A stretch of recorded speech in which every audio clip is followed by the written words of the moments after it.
perpendicular direction and the area vector is also pointing in a perpendicular direction. So they both become parallel, that is angle between area vector and the field. Another situation, if we double the dimensions of the box but will keep the same amount of charge, that is the flux, across the given surface area in a perpendicular direction, then those field lines will be called as the electric flux. Then those will be called as the flux passing through the given surface area.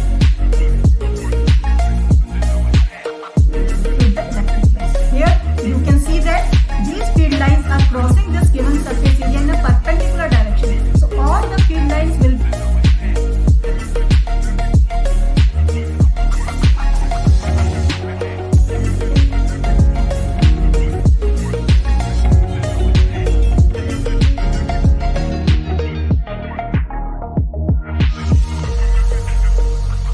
about the flux.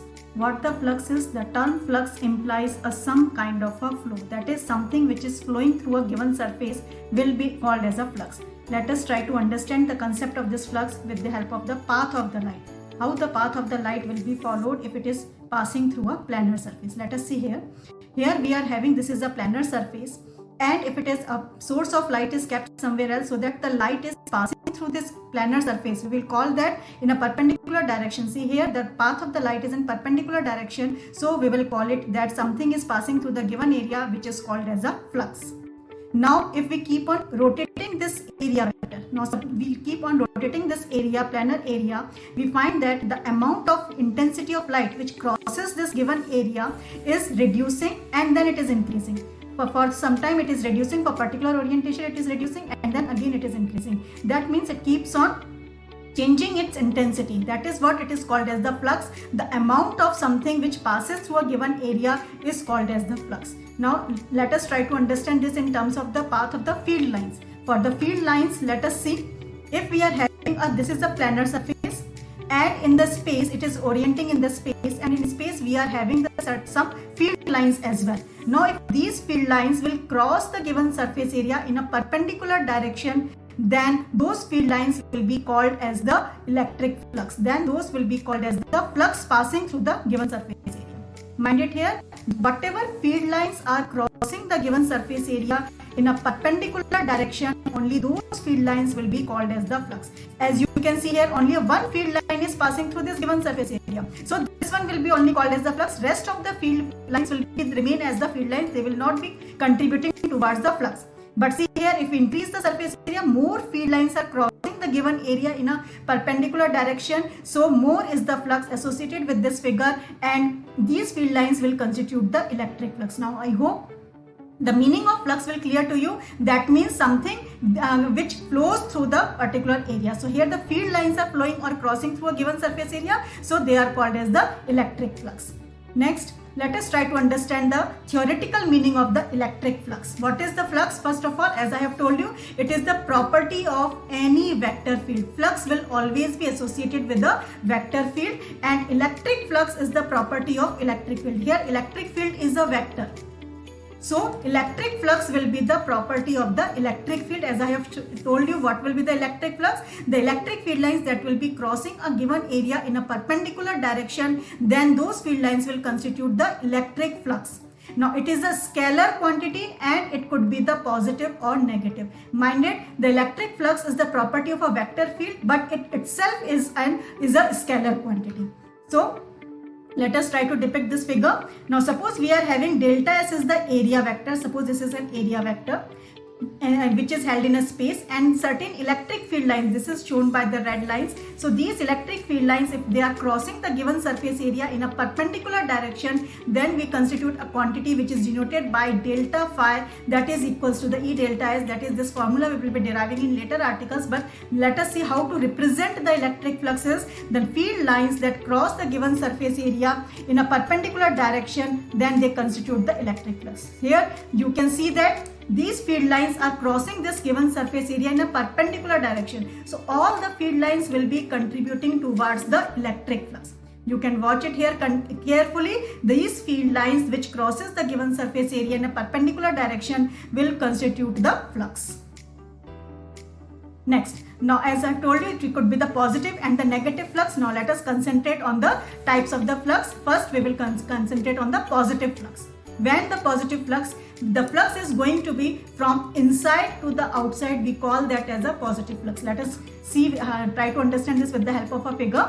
That is something which is going from inside to outside. How it is possible? Let us suppose if we are having a box containing a certain charge. Let us say this charge is plus positive charge. If a positive charge is enclosed in a container, we know that its field lines will always be pointing away from it. That is, if it is contained in a container, the field lines will be passing from inside to outside, and these field lines will be constituting the flux because these field lines will be crossing the given surface area in a perpendicular direction. So all these field lines due to a positive charge will contribute towards a positive flux.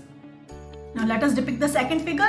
Now if we double the enclosed charge, will doubles the flux. That means if in the same container, if we double the amount of the charge, that is this time, now we are having twice of the previous charge, so more of the field lines will be crossing the given area. So we will say that the flux has doubled itself. It has become twice of the previous case. That is, the magnitude of the flux depends on the amount of charge enclosed. And for a positive flux, positive charge must be enclosed in a container. Then the flux which is pointing from inside to outside, that will be called as a positive flux. Now let us see another figure. By doubling the box dimensions does not change the flux. In another situation, if we double the dimensions of the box but will keep the same amount of charge, that is the plus q inside the box, so the field lines that are associated with this plus q charge will remain the same as in the first case. So there will be no change in the flux although we have changed the dimensions. So it is independent of the dimensions of the box. It just depends on the magnitude of the charge which is present inside the box. So in a nutshell, which type of the field lines will contribute towards the positive flux? The field lines that are going from inside to the outside of a given area will constitute towards the positive flux. Next, let us see the negative flux.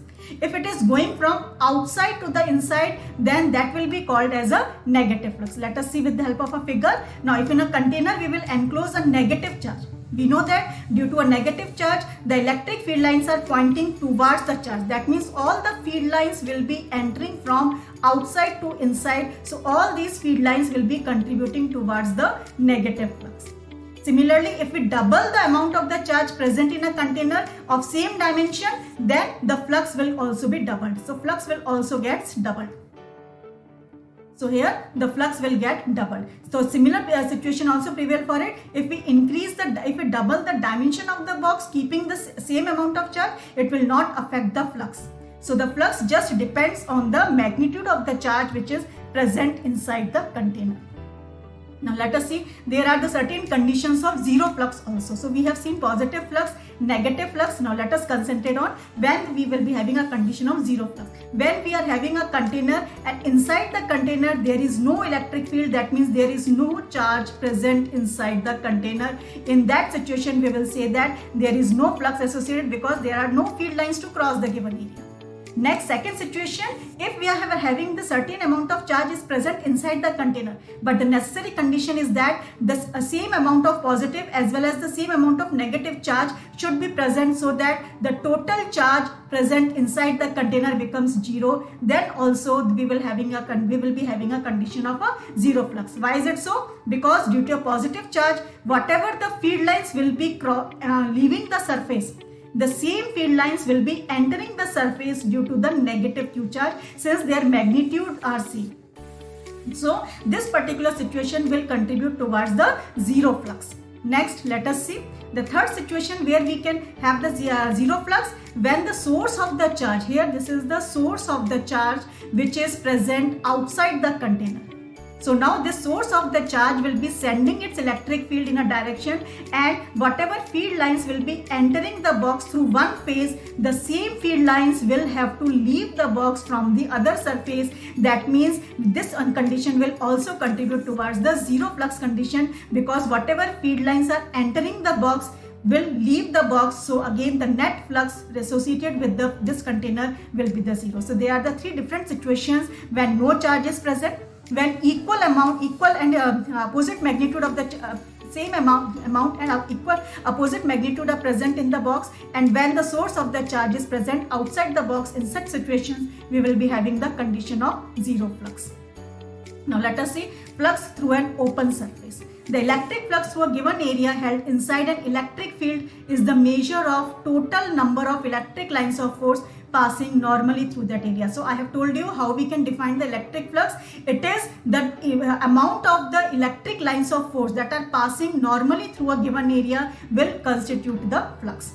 Let us see for an open surface with the help of a diagram.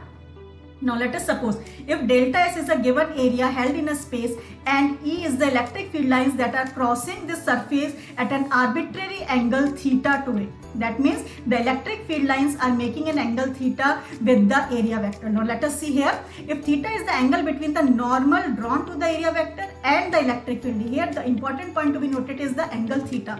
Here first we have to represent this area as an area vector. So as I have already told you how we can represent this delta S area as an area vector by drawing a normal perpendicular to it in pointing in an outward direction. That means this n cap will be the area vector representing the area in this direction. So now theta should be the angle between the electric field and the area vector, not the area itself. Mind it here, theta has to be the angle between the normal drawn to the area vector and the electric field. So here if this is the theta, so now we have to resolve the electric field into its component forms. So as we know that this, since E is a vector, it can be resolved in its component form. One will be along the base, that is called as E cos theta, and the another one will be along the perpendicular direction along the y direction, and this one will be called as the E sin theta. Now out of these two components, the E cos theta component is pointing in a perpendicular direction to the area surface. See here, E cos theta is crossing only this component, E cos theta is crossing the given surface area in a perpendicular direction. So only this E cos theta will be contributing towards the electric flux. So now one formula we have derived. Now once this field lines will be crossing the surface area, now they will constitute the quantity called as flux. And this flux is denoted by symbol phi. Flux phi E, which will be equals to the E cos theta. What is E cos theta? It is those components that are crossing the surface area in a perpendicular direction only.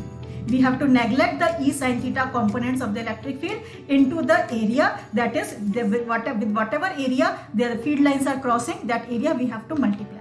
Now we know that since this E is a vector and area also we have represented as an area vector with the help of this normal vector. So it will be called as a dot product of two vectors, that is delta phi is the E dot ds. It is the vector product of dot product of two vectors that is called as a flux through an open surface. Now what is open surface? I have told you the open surface is simply a planar surface, which is a planar surface are two normal vectors, one in the positive direction and the other one in the negative direction. Also we can associate a vector. So the flux associated with the planar surface will be always with the E vector, a dot product of E dot ds, since these two are the vector. Now next we have the flux through a closed surface. Now how to depict the closed surface? Let us see here. This is a closed surface. As I have told you earlier, a closed surface cannot be represented by a single normal vector.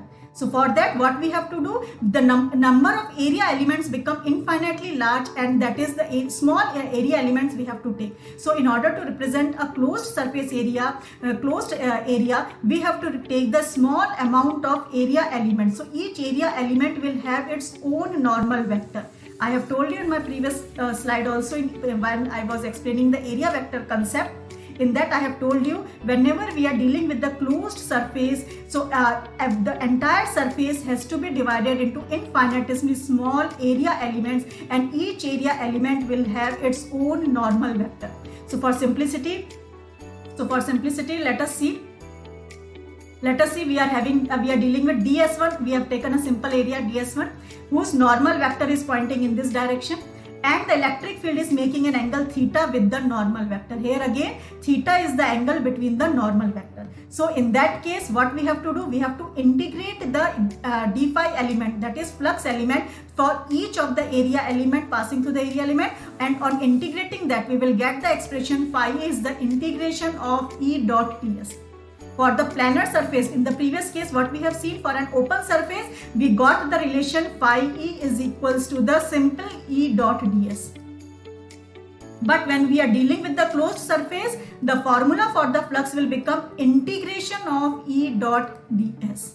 Here we have to do the integrate, that is we have to sum up the E dot ds product for all the entire surface elements. Now see here, you can also see for each area element, the area element for this closed figure, the each surface area, that is area element, and the normal vector have been shown like that. So we have to integrate the individual area elements. So for a closed, entirely for a closed surface, we can represent the flux by this formula.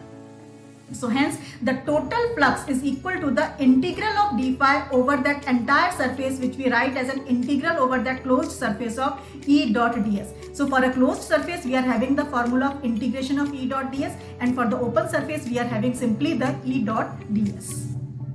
And the SI unit of flux will be the Newton per Coulomb meter square. How we have got this? We know that flux is the product of electric field and the area. So electric field is represented by Newton per Coulomb and area is represented by meter square. So the SI unit of the electric flux will become Newton per Coulomb meter square, and it will be a scalar quantity. It is a dot product of two vectors, so it will be a scalar quantity.